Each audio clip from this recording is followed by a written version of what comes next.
ছাদ বাগান, বিটি বাগান কিংবা জমির শশা গাছগুলি যখন ফল দেওয়ার সময় হয় কিংবা এর আগে অথবা পরে গাছের ডগাগুলি শক্ত হয়ে যায়, পাতা কুঁকড়ে যায়, ফুল আসলেও ফুল টিকে না। প্রিয় দর্শক, তখন আমরা অনেকেই মনে করি গাছে হয়তো খাদ্যের অভাব। না প্রিয় দর্শক, আপনি যদি এই কথা ভেবে থাকেন তাহলে আপনি ভুল ভাবছেন। এই সমস্যাটা খাদ্যের অভাবে হচ্ছে না। প্রিয় দর্শক, পুষ্টিহীনতায় গাছ দুর্বল হয়ে যায়, কিন্তু গাছ কখনো এমন হয় না। এবার নিশ্চয়ই আপনার মনে প্রশ্ন জেগেছে যে তাহলে গাছটা এমন হচ্ছে কেন। কিন্তু প্রিয় দর্শক, গাছে যদি পোকা লাগে তাহলে গাছ শুধু দুর্বল হয় না, গাছ ধ্বংস হয়ে যায়। জিঙ্গা, চিচিঙ্গা, লাউ, মিষ্টি কুমড়া জাতীয় গাছগুলিতে এই সমস্যাগুলি বেশি হয়। প্রিয় দর্শক, কেন বেশি হয় সেটা নিয়েই আজকের ভিডিও। প্রিয় দর্শক, গাছ নষ্ট হওয়ার এই জাতীয় সমস্যাগুলির বড় কারণ হচ্ছে এই যে দেখছেন একজন বদ্র প্রাণী কি সুন্দর বসে আছে। প্রিয় দর্শক, আরেকজনকে দেখুন এখানে কিভাবে শান্ত হয়ে বসে আছেন। আসলে প্রিয় দর্শক, এরা দুজনেই খুবই শান্ত শিষ্ট, কিন্তু প্রিয় দর্শক কুখ্যাত কাজে বিখ্যাত। প্রিয় দর্শক, এই জন্য এই দুইটা পোকার নাম আমি দিছি কুবা শামসু। কারণ ওনারা দুইজন যেই বাগানে যাবে ওই বাগানে চুপচাপ নীরবে কোবায় ফেলাইব। তো প্রিয় দর্শক, চলুন জানবো এই দুইটি পোকা আমাদের গাছের কি কি ক্ষতি করে। প্রিয় দর্শক, ওনার নাম হচ্ছে মিস্টার গান্ধী ওরফে কোবা শামসু ওয়ান। প্রিয় দর্শক, এই গান্ধী পোকার কাজ হলো গাছের রসালো অংশ থেকে গাছের রস চুষে খাওয়া। ফলে গাছের বৃদ্ধি সম্পূর্ণ থেমে যায় এবং ডগাগুলি শক্ত হয়ে কুঁকড়ে যায়। প্রিয় দর্শক, ওনার নাম হচ্ছে রেড পাম্পকিন বিটল ওরফে কোবা শামসু টু। প্রিয় দর্শক, এই পোকাটা দেখতে আকারে ছোট হলেও এইটা কিন্তু গান্ধী পোকার চেয়ে কম না।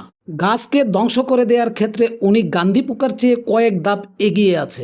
এরা মূলত গাছের কচি পাতা, ডগা, ফুল খেয়ে শেষ করে দেয়। এদের লার্ভা কিংবা কীড়াগুলো মাটির নিচে গাছের শিকড় খেয়ে ফেলে। ফলে গাছ কোনো কারণ ছাড়াই হঠাৎ শুকিয়ে মারা যায়। দর্শক, সবচেয়ে ভয়ঙ্কর কথা হলো এই পোকাগুলি কিন্তু গাছের জন্য সবচেয়ে ক্ষতিকর ভাইরাস বাহক।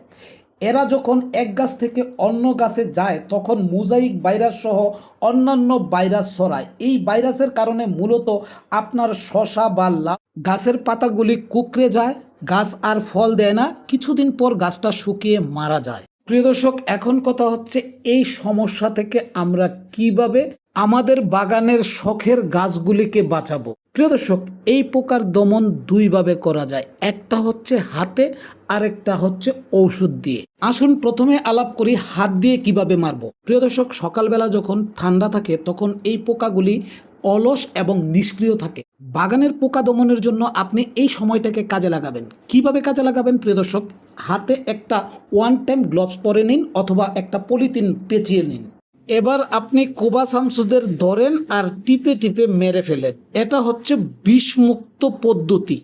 দ্বিতীয় পদ্ধতি হচ্ছে নিম তেল এবং ডিটারজেন্ট পাউডার। 10 থেকে 15 মিলি নিম তেল এবং 3 থেকে 5 গ্রাম ডিটারজেন্ট পাউডার একসাথে 1 লিটার পানিতে মিক্স করুন। বিকালবেলায় এই মিশ্রণটি সমস্ত গাছের পাতার উপর এবং নিচে 2 সাইডে স্প্রে করবেন। পাশাপাশি সকাল এবং বিকাল 2 বেলা রুটিন করে আপনার বাগানে লক্ষ্য রাখুন, যেন কোনোভাবেই নতুন পোকার আগমন না ঘটে। তো প্রিয় দর্শক, আপনার শখের বাগানের গাছগুলিকে ধ্বংস করার জন্য যে 2টি পোকা রয়েছে সেই 2টি পোকা চিনলেন এবং এই পোকাগুলি আপনার বাগানকে কিভাবে ধ্বংস করছেন সেটাও জানলেন। পাশাপাশি প্রিয় দর্শক, আপনারা জানলেন এই পোকা কিভাবে মারবেন। তো প্রিয় দর্শক, আশা করি আজকে থেকে আপনার বাগান এই পোকা থেকে সুরক্ষিত থাকবে। তো প্রিয় দর্শক, আপনার ছাদ বাগানে গাছের সমস্যা, রোগ এবং এই পোকা দমন বিষয়ে যদি কোনো প্রশ্ন থাকে অবশ্যই আপনি আমার ভিডিও কমেন্ট বক্সে গিয়ে লিখে জানান। তো প্রিয় দর্শক, আজকের ভিডিওটি এখানেই শেষ করব। দ্রুতই ফিরবো ছাদ বাগানের কোনো নতুন ভিডিও নিয়ে। ততক্ষণ পর্যন্ত প্রিয় দর্শক, আপনারা সাথেই থাকুন, ভালো থাকুন, সুস্থ থাকুন আর নিরাপদে পথ চলুন। আল্লাহ হাফেজ।